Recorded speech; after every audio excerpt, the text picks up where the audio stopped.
सम्राट चौधरी कह रहे हैं एक भी अपराधी बचेगा नहीं बिहार में। अच्छा, ये बात एक अपराधी बोल रहा है। ये बड़ी मजे की बात है। बिहार की जनता समझे कि एक अपराधी बोल रहा है कि एक अपराधी नहीं बचेगा, जिसके ऊपर 7 हत्याओं का 7 हत्याओं का, 1-2 हत्याओं का नहीं, जो खुद मुलजिम है। बोले सरकार तुम्हारी बन गई तो जिसको कह दो वो अवैध है, सिर्फ तुम ही वैध हो, नहीं तुम ही वैध हो।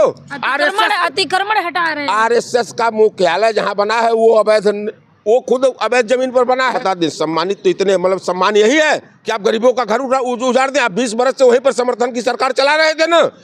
मैं प्रियंका इस वक्त दिल्ली में हूँ। मेरे साथ एडवोकेट शशि उपाध्याय जी हैं और कांग्रेस का पक्ष भी रखते हैं, यानी जनता का पक्ष रखते हैं। जिस तरह से जनता के बीच जो धांधली चल रही है, जो घुसपैठिया हो, तमाम मुद्दों पे बात रखते हैं। इनसे बात करेंगे। जिस तरह से बिहार में अब यूपी का बुलडोज़र कहा जा रहा है कि बिहार तक पहुंच चुका है, और सम्राट चौधरी ने मंत्री बनते ही इसका ऐलान भी कर दिया कि जिस तरह से उत्तर प्रदेश में बाबा का बुलडोज़र चला है, उसी तरह बिहार में भी अतिक्रमण हटेगा। सर, आप किस तरह से देख रहे हैं? बिहार में 150 जगहों पे बुलडोज़र चलेगा और तमाम जिलों में, भागलपुर हो, पटना हो, गया हो, यहाँ पे कार्यक्रम शुरू भी हो गया है। देखिए,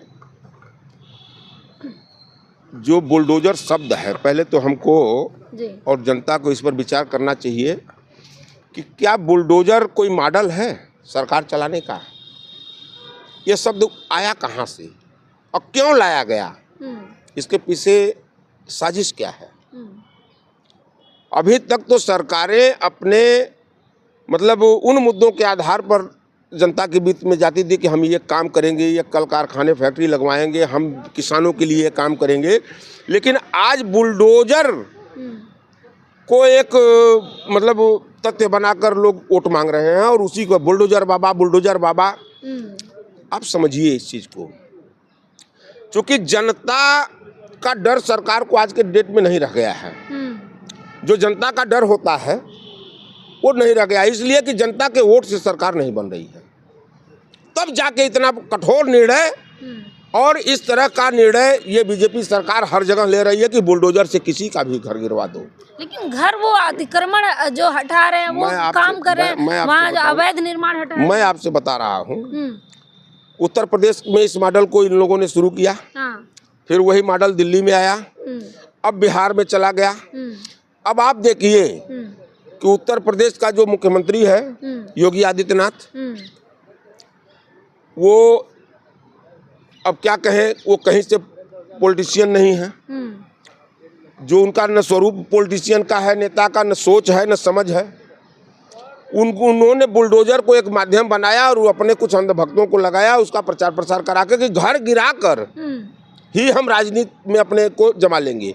वही स्थिति वहाँ गृह मंत्री जो है, अनपढ़ गवार व्यक्ति को बैठाया गया है, क्योंकि भाजपा को वह व्यक्ति चाहिए जो सूझबूझ का व्यक्ति नहीं इनको पसंद है। इनको मूर्ख गंवार टाइप के, लंट टाइप के, लंट मतलब हम, आप समझिए हमारी गांव देहात की भाषा में जो बोलते हैं कि जो मतलब कि एक प्रकार से एकदम बहुत नीच टाइप का व्यक्ति हो, ऐसे व्यक्ति को जिसके पास इतने सम्मानित लोग हैं, आप इस तरह की भाषा का प्रयोग देखिए, एक चीज बता दें, सम्मानित तो इतने, मतलब सम्मान यही है कि आप गरीबों का घर उजाड़ दें। आप 20 बरस से वहीं पर समर्थन की सरकार चला रहे थे ना।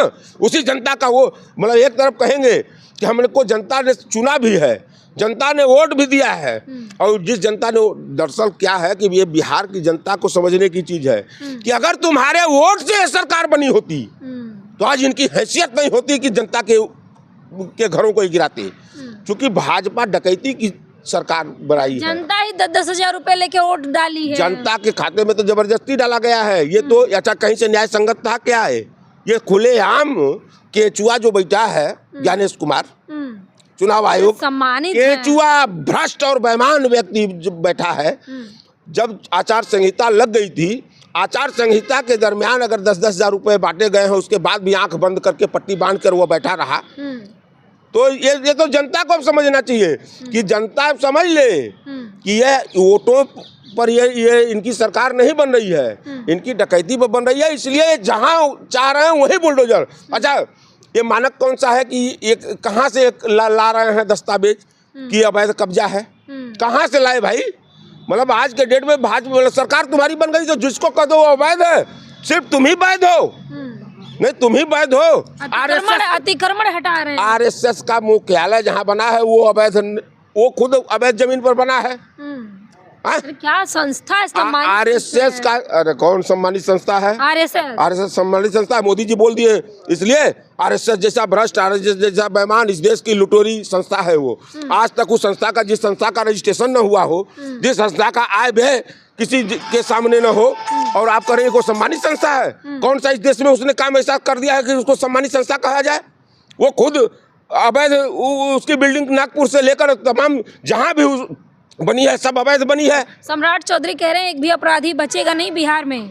अच्छा, ये बात एक अपराधी बोल रहा है? ये बड़ी मजे की बात है। बिहार की जनता समझे कि एक अपराधी बोल रहा है कि एक अपराधी नहीं बचेगा, जिसके ऊपर 7 हत्याओं का, 7 हत्याओं का, 1-2 हत्याओं का नहीं, जो खुद मुलजिम है वो अपराधियों पर ज्ञान दे रहा है। साबित नहीं हुआ, सुप्रीम कोर्ट तक चले गए। अच्छा, तो तुम कैसे साबित कर दोगे?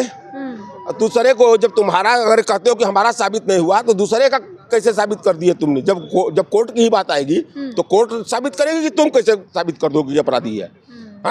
तुम्हारे दल में जो है वो दूध का धुला है और दूसरे के दल में तो अपराधी है। क्या ये मतलब नीचपना है? इसको नीचपना कहते हैं।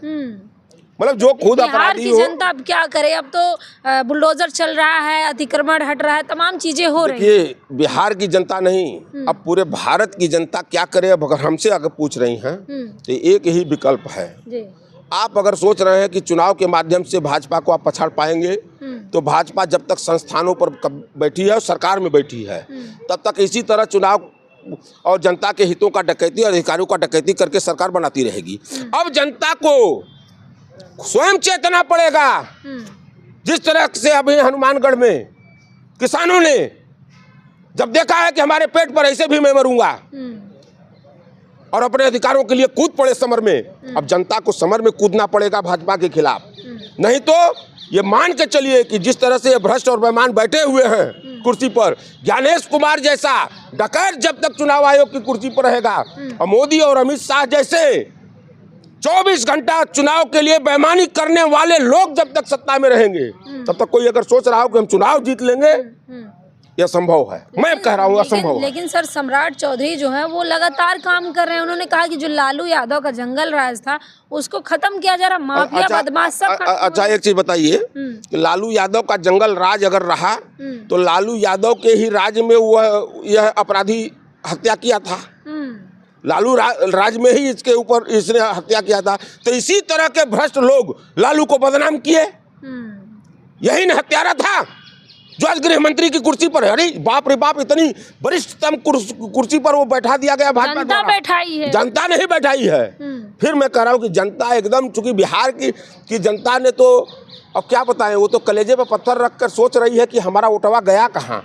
ये बनी कैसे सरकार जब हर जाति के लोग, हर धर्म के लोग, हर समुदाय के लोग इसके खिलाफ थे? इतना प्रेजेंट बहुमत ये पाया कहाँ से? ये जनता की अपने से प्रश्न कर रही है बिहार की जनता कि हमने तो वोट ही नहीं दिया, ये बना। लेकिन अगर लालू का जंगल राज था तो उस जंगल राज में इसी सम्राट चौधरी जैसे अपराधी थे जो हत्या किए साथ साथ और सरकार में थे। इनका बाप शकुनी, नाम शकुनी था, आप जानिए, लालू के यहाँ पानी भरता था, उसी का बेटा है ना। जो स्वयं 7 हत्याओं का मुलजिम हो और वो अपराध मिटाने की, मतलब ये तो हो गया कि मतलब कि एक क्या कहते हैं कि एक चोर जो है वो ईमानदार पर ज्ञान बांट रहा है।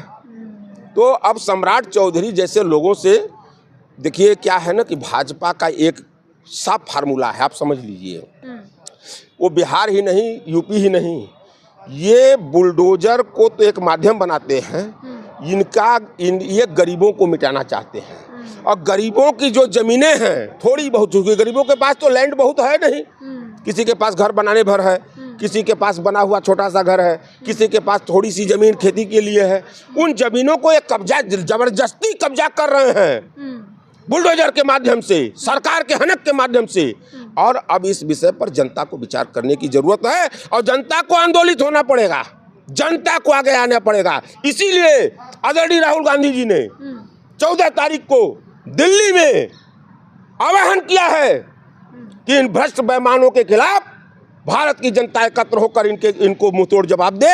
अब हम इनको बर्दाश्त करने वाले नहीं हैं। अब जनता को विचार करना पड़ेगा। नहीं तो एक चीज फिर मैं दोबारा जिम्मेदारी से कह रहा हूँ कि अगर वोट पर अगर जनता रही कि हम वोट पर सरकार बना बिगाड़ लेंगे, तो भाइयों इसको भूल जाओ। ज्ञानेश कुमार, फिर मैं चौथी बार आपके चैनल पर नाम ले रहा हूँ, ज्ञानेश कुमार जैसा केचुआ, भ्रष्ट, डकैत, बेशर्म अगर चुनाव आयोग की गद्दी पर बैठा है, तो कोई अगर सोच रहा हो कि निष्पक्ष चुनाव होगा और निष्पक्ष चुनाव में सरकार हमारी बन जाएगी, तो ये असंभव है। बहुत बहुत धन्यवाद। Thank you. तो देखिए, शशि उपाध्याय जी का कहना है कि जिस तरह से बुलडोज़र तंत्र चल रहा है, इसको अगर नहीं रोका गया तो देश भर में हाहाकार मच जाएगा। वहीं दूसरी तरफ 14 दिसंबर को बड़ी रैली होने जा रही है। बड़ा आह्वान किया गया है देश की जनता को। जिस तरह से भ्रष्टाचार देश में चल रहा है, उसको लेके तमाम देश की जनता एकजुट होने वाली है। आपको क्या लगता है? कमेंट बॉक्स में हमें अपनी प्रतिक्रिया जरूर दीजिएगा। धन्यवाद।